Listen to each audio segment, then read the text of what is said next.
Hi friends, నేను మీ tech అబ్బాయి. ఈరోజు డే 3 సిరీస్లో మోస్ట్ పవర్ఫుల్ బ్రౌజర్ అయిన టార్ బ్రౌజర్ డార్క్ వెబ్ గురించి తెలుసుకుందాం. దానికన్నా ముందు మీరు మన ఛానల్ని కొత్తగా విజిట్ చేస్తున్నట్లయితే ఇప్పుడే సబ్స్క్రైబ్ చేసుకొని పక్కనున్న బెల్ ఐకాన్ని క్లిక్ చేయండి.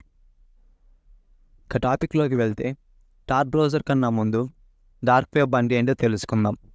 ఇప్పుడు మీరు వాడే గూగుల్, ఇన్స్టాగ్రామ్, ఫేస్బుక్ ఇవన్నీ జస్ట్ 1% ఆఫ్ ద ఇంటర్నెట్. ఒక ఎగ్జాంపుల్ చెప్తాను.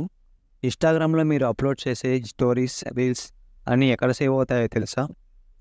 క్లౌడ్ స్టోరేజ్లో సేవ్ అవుతాయి. దాన్ని యాక్సెస్ చేయాలంటే డీప్ వెబ్ ద్వారా కానీ యాక్సెస్ చేయొచ్చు. అలాగే మన passwords, user names, personal information అంతా డార్క్ వెబ్లో సేవ్ అవుతాయి. అందుకే dark web most dangerous web source అని కూడా అంటాము. టార్ బ్రౌజర్ అంటే సేమ్ మన క్రోమ్ లాంటిదే, కానీ క్రోమ్లో మనం సెర్చ్ చేసే ప్రతిదీ ఎవరైనా చూస్తారు. కానీ టార్ బ్రౌజర్లో మీ సెర్చింగ్ డేటా చాలా ప్రొటెక్టివ్గా ఉంటుంది. టార్ బ్రౌజర్లో ఉన్న ఇంట్రెస్టింగ్ ఫీచర్, నాకు నచ్చిన ఫీచర్ ఎనానిమిటీ. అంటే నువ్వేం చేస్తున్నావో, ఏం చూస్తున్నావో ఎవరూ కనుక్కోలేరు.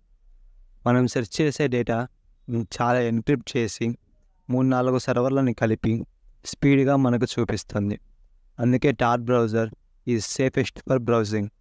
టార్ బ్రౌజర్ యూజ్ చేసేటప్పుడు ఒక ఇంపార్టెంట్ విషయం, ఈ టార్ బ్రౌజర్లో .onion ఎక్స్టెన్షన్స్తో ఉన్న వెబ్సైట్స్లో ఎటువంటి personal information, credit card details upload చేయకండి. వీడియోలో మనం deep web, dark web, torr browser గురించి తెలుసుకున్నాం. నెక్స్ట్ డే 4 సిరీస్లో మళ్ళీ కలుద్దాం. సైనింగ్ ఆఫ్ టెక్ అబ్బాయి.